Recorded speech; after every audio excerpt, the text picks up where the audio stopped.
So hello everyone.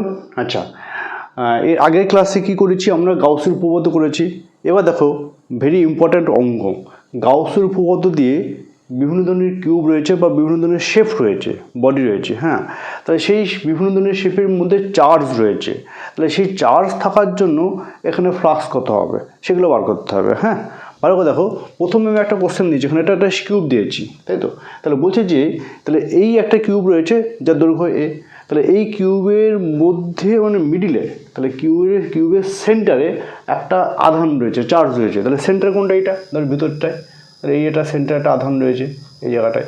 তাহলে সেই আধানের জন্য প্রত্যেকটা সারফেসের মধ্য দিয়ে, প্রত্যেকটা তলের মধ্য দিয়ে তোমার ফ্লাক্স কত হবে। আমার উদাহরণ একটা দেখাচ্ছি। ধরো এটা একটা কিউবের শেপ, যদি এটা কিউবের মধ্যে দেখতে নয়, কিন্তু কিউবের শেপ ধরে নাও, সব দিকে দৈর্ঘ্য সমান। তাহলে আধানটা কোথায় রয়েছে? আধানটা রয়েছে এর মধ্যে রয়েছে, আধানটা রয়েছে অ্যাকচুয়ালি এর মধ্যে একটা মিডিল রয়েছে, মানে সেন্টার রয়েছে, এইখানে সেন্টার রয়েছে। তাহলে প্রত্যেকটা তলের মধ্য দিয়ে আমার ফ্লাক্স কত হবে, তাই তো? তাহলে গাউসের উপপাদ্য কী বলছে? গাউসের উপপাদ্য বলছে যে কোনো আধান যদি এর মধ্যে থাকে তাহলে ফ্লাক্স কী হবে? প্রত্যেকটা সারফেসের মধ্যে গিয়ে ফ্লাক্স যাবে, রাইট তো? তাহলে 6টা তলের মধ্যে দিয়ে যাবে। দেখো এই তলের মধ্যে দিয়ে ফ্লাক্স যাবে, এই তলের মধ্যে থেকে ফ্লাক্স যাবে, এটার মধ্যে যাবে, এটার মধ্যে যাবে, এইটার মধ্যে তো যাওয়া আর কি, এটার মধ্যে দিয়ে যাবে। তাহলে বলতে পারে কি 6টা তলের মধ্য দিয়ে, 6টা তলের মধ্য দিয়ে ফ্লাক্স কত হচ্ছে? গাউসের উপপাদ্য অনুযায়ী ফ্লাক্স হচ্ছে ফাই ইজ ইকুয়াল টু হচ্ছে কিউ বাই এপসাইলন নট, এটা আমরা জানি। তাহলে এখানে কি বলবো? 6টা তলের মধ্য দিয়ে, তাহলে 6টি তলের মধ্য দিয়ে ফ্লাক্স কি সমান? সূত্র কি? কিউ বাই এপসাইলন নট, ঠিক আছে? Q by epsilon naught. তাহলে একটা তলের মধ্যে দিয়ে কত হবে? বলছে একটা তলের মধ্যে দিয়ে কত হবে? তাহলে ঐকিক নিয়মের অঙ্ক, একটি তলের মধ্য দিয়ে ফ্লাক্স হচ্ছে কত? Q by 6 epsilon naught. হয়ে গেল অঙ্ক। তাহলে এই তলের মধ্যে দিয়ে কত হবে? Q by 6 epsilon naught. এই তলের মধ্যে দিয়ে কত হবে? Q by 6 epsilon naught. এটার মধ্যে দিয়ে কত হবে? কিউ বাই এটা, উপরটাও তাই হবে, এইটাও তাই হবে, আর হচ্ছে কোনটা? বাকি সব হয়ে গেছে। বোঝা গেছে কি বললাম? তো 6টা তলের মধ্যে আবার এই সামনে একটা তল আছে, এটার মধ্যে দিয়ে কত হবে? Q epsilon naught. এবার সেকেন্ড কোশ্চেন কত হচ্ছে? সেকেন্ড কোশ্চেন হচ্ছে একটা কিউব নিয়েছি, তাহলে আধান রয়েছে কোথায়? আধান রয়েছে একটা সারফেসের সেন্টারে। তাহলে এটা একটা কিউব, রাইট? তাহলে এই আধান রয়েছে, ধরো এটা সারফেস, এটা একটা সারফেস, যে কোনো একটা সারফেসের সেন্টারে। তাহলে যে কোনো একটা সারফেস সেন্টার এইখানে আছে, এই জায়গাটা আছে, মানে ভিতরে নেই, কিন্তু ভিতরে থাকলে তো হয়ে যেত, ভিতরে নেই, এই জায়গাটা আছে। অথবা তুমি এই জায়গাটা নাও, ধরলাম এখানে রয়েছে এই জায়গাটায়। তাহলে এক্ষেত্রে যদি আমি নিই, তাহলে এক্ষেত্রে কি বদ্ধ হলো, ক্লোজড হলো? ক্লোজ তো হলো না। তাহলে যদি ক্লোজ যদি না হয় তাহলে তার গাউস উপপাদ্য অ্যাপ্লিকেবল হবে না।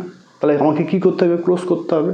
তাহলে দেখো, যদি ক্লোজ করতে হয় তাহলে এটাকে কে ক্লোজ করবে? দেখো এই আধানটা এখানে রয়েছে একদম এই জায়গাটায়। তাহলে আধান যদি এখানে আধান থাকে, তাহলে আমি কি করব?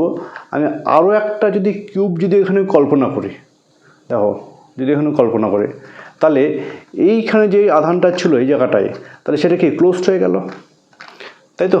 ক্লোজ হয়ে গেছে। তাহলে আমি বলতে পারি কি, এই যে ফ্লাক্স করার জন্য কটা কিউব লাগলো? এখানে 2টো কিউব লাগলো, একটা কিউব। 2টো কিউব কী করেছে? এটাকে পুরো ক্লোজড করে দিয়েছে, রাইট? তাহলে 2টো তলের মধ্যে বা 2টো কিউবের মধ্যে দিয়ে টোটাল ফ্লাক্স কত হচ্ছে? Q by epsilon naught. কোন উপপাদ্য? গাউসের উপপাদ্য অনুযায়ী, রাইট? তাহলে কি বলবো? যে 2টি তলের মধ্য দিয়ে, তাহলে 2টি তল বলছি, সরি 2টি কিউব, তাহলে 2টি ঘনক বা কিউবের মধ্যে, 2টি ঘনকের মধ্য দিয়ে flux Q by epsilon naught. তাহলে একটা ঘনকের মধ্যে দিয়ে কত হবে? তাহলে একটি ঘনকের মধ্য দিয়ে ফ্লাক্স হচ্ছে কিউ বাই 2 এপসাইলন নট। এবার বলেছে প্রত্যেকটা তলের মধ্যে দিয়ে কত হবে? এটা তো একটা কিউবের মধ্যে দিয়ে হলো, এবার কিছু প্রত্যেকটা তলের মধ্যে দিয়ে, সেটা ভালো করে লক্ষ্য করো। তাহলে এরকম করে রয়েছে, ঠিক আছে, এরকম পুরো একদম সেম রয়েছে। তাহলে মিডিলে যে তলটা রয়েছে, মিডিলে যে তলটা, তাহলে সেই তলটা তো কমন, এই তলটা তো কমন। তাহলে ভালো করে লক্ষ্য করো, কটা পাচ্ছি, একটা পাচ্ছি, এদিকে দুটো, এটা তিনটে, এটা চারটে, এটা কটা, পাঁচটা, তাই তো। তাহলে বলতে পারি কি পাঁচটা, আবার বলছি দেখো এই তলটা কিন্তু কমন হয়ে গেছে এখানে আছে। তাহলে এই একটা, দুটো, এদিকে এটা তিনটে, তাই তো, এটা চারটে, তাই তো, এটা আগে বলেছি দেখো, একটা, এটা দুটো, তিনটে, চারটে, পাঁচটা, দাঁড়াও হিসাব করে নিই একবার। তাহলে হচ্ছে হ্যাঁ, একটা তল তো কমন হলে একটা বাদ চলে যাবে, তাই তো, এই তলটা পুরোটাই বাদ চলে যাবে। তাহলে একটা, দুটো, তিনটে, চারটে, পাঁচটা, ঠিক আছে। তাহলে বলতে পারি কি পাঁচটি তলের মধ্য দিয়ে, পাঁচটি তলের মধ্য দিয়ে প্লাস কত হচ্ছে কিউ ওয়াই 2ε0, এটা তো বাদ প্রথমেটাই। তাহলে একটি তলের মধ্য দিয়ে প্লাস কত হবে কিউ ওয়াই 5 × 2ε0 করলে কত হচ্ছে, তাহলে কিউ ওয়াই 10ε0, পেয়ে গেলাম অঙ্ক, ঠিক আছে। নাম্বার থ্রি দেখো, এই জায়গাটা আছে একটা আধান রয়েছে, এই জায়গাটায় কর্নারে রয়েছে, ভার্টেক্স রয়েছে, মানে ঠিক এরকম এই জায়গাটা রয়েছে আধান এখানে। তাহলে এখানে যদি আধান থাকে তাহলে তো ক্লোজ তো নয়, তাহলে আমাকে কী বানাতে হবে, ক্লোজ বানাতে হবে। তাহলে ক্লোজ বানাতে হলে কী লাগবে, দেখো আমি একটা এখানে আধান দিলাম, দুটো হলো, এই একটা কিউব দিলাম, রাইট। আচ্ছা এটাকে দুটো ধরে নাও, তাহলে এখানে দুটো ধরলাম, এটাকে দুটো মানে হাফ হাফ করে নাও, তাহলে এখানে দুটো ধরলাম, তাহলে কটা নিলাম, একটা, দুটো, তিনটে, রাইট। আছে কোথায়, এই জায়গাটায়, এই দিকটা কিন্তু ক্লোজড হয়েছে, কিন্তু এই দিকটা কিন্তু ক্লোজড হয়নি, তাই তো। তাহলে এই দিকে যদি ক্লোজ করতে হয় তাহলে আরও কটা কিউব লাগবে, এদিকে আরও চারটে কিউব এদিকে লাগবে, চারটে কিউব। তাহলে টোটাল কটা কিউব লাগছে, আটখানি কিউব, একটা, দুটো, তিনটে, চারটে, এদিকে চারটে হয়েছে, মানে পুরো এদিকে একটা চারটে রয়েছে। যদি হয় তাহলে কি এই আধানটা মাঝখানে এখানে রয়েছে, তাহলে কি পুরোটা কি ক্লোজড হয়ে গেল, তাই তো। তাহলে বলতে পারি কি আটটা কিউবের মধ্য দিয়ে, আটটা কিউবের মধ্য দিয়ে ফ্লাক্স কত হচ্ছে কিউ বাই এপসাইলন নট, তাহলে একটার মধ্য দিয়ে কত হবে কিউ বাই 8 এপসাইলন নট, ঠিক আছে। সেম ঘটনা, তাহলে কি বলবো,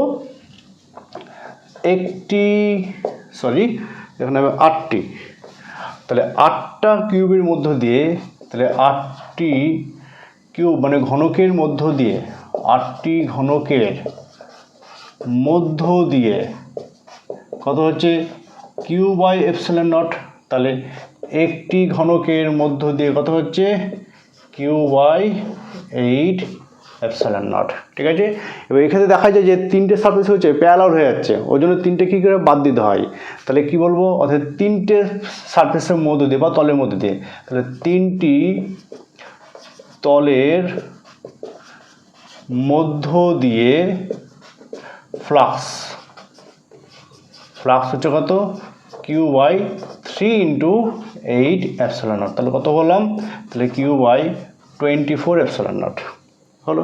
আর একটা অঙ্ক যদি এরকম দেওয়া হয়, ধরো 4 নম্বর অঙ্ক দিয়েছে, ধরো এটা একটা হেমিস্ফিয়ার দেওয়া আছে, তাই তো, এটা একটা হেমিস্ফিয়ার বা হেমিস্ফিয়ার বাংলা মনে হচ্ছে তোমার হচ্ছে অর্ধবৃত্ত, এরকম দেওয়া আছে, হ্যাঁ এরকম দিয়েছে। তাহলে এবার আধান কোথায় আছে, এইখানে আছে, সেন্টারে রয়েছে, রাইট। মানে ঠিক এরকম ব্যাপারটা উদাহরণ দেখাচ্ছি, ধরো এটা একটা সেই বৃত্তের আকারে, তাই তো। তাহলে আধান রয়েছে এই জায়গাটায়, মানে এই একটা স্পেয়ার আছে, হেমিস্ফিয়ার আছে, তাহলে আধান হচ্ছে এই জায়গাটায়। তাহলে এটা তো বদ্ধ তো হলো না, তাহলে বদ্ধ করতে হলে কী হতো, আবার একটা এরকম একটা মানে আর একটা এরকম একটা তলকে এখানে কল্পনা করতে হবে, তাহলে কি আধানটাকে এর মধ্যে রয়ে যাবে, তাই তো। তাহলে এরকম একটা তল আমি কল্পনা করে নেবো এরকম করে, ঠিক এরকম করে, তাই তো। তাহলে কী হলো, এটা বদ্ধ হয়ে গেল। তাহলে কটা তল লাগলো, দুটো তল লাগলো। তাহলে বলতে কি দুটো তলের মধ্য দিয়ে ফ্লাক্স হচ্ছে কত কিউ বাই এপসাইলন নট, তাহলে একটার মধ্যে দিয়ে কত হবে কিউ বাই 2 এপসাইলন নট। তাহলে দুটি তলের মধ্য দিয়ে ফ্লাক্স কত হচ্ছে কিউ বাই এপসাইলন নট, তাহলে একটি তলের মধ্য দিয়ে ফ্লাক্স হচ্ছে কত Q by 2 epsilon naught. Similarly যদি এটা শঙ্কু হয়, এরকম যদি শঙ্কু ড্র করি, তাই তো, এই যে শঙ্কু ড্র করলাম, তাহলে শঙ্কুর এই জায়গাটায় মানে ভূমিতে রয়েছে, আধান রয়েছে, তাহলে আবার কটা তলে, দুটো তল লাগবে, আবার এখানে এটা ড্র করে দাও ওপর করে দুটো করে। তাহলে বলতে কি দুটো শঙ্কুর মধ্যে দিয়ে ফ্লাক্স কত, কিউ বাই এপসিলন নট, একটার মধ্যে দিয়ে কত হবে, Q by two epsilon naught, একই ফর্মুলা হবে এটা। ঠিক আছে, হয়ে গেল।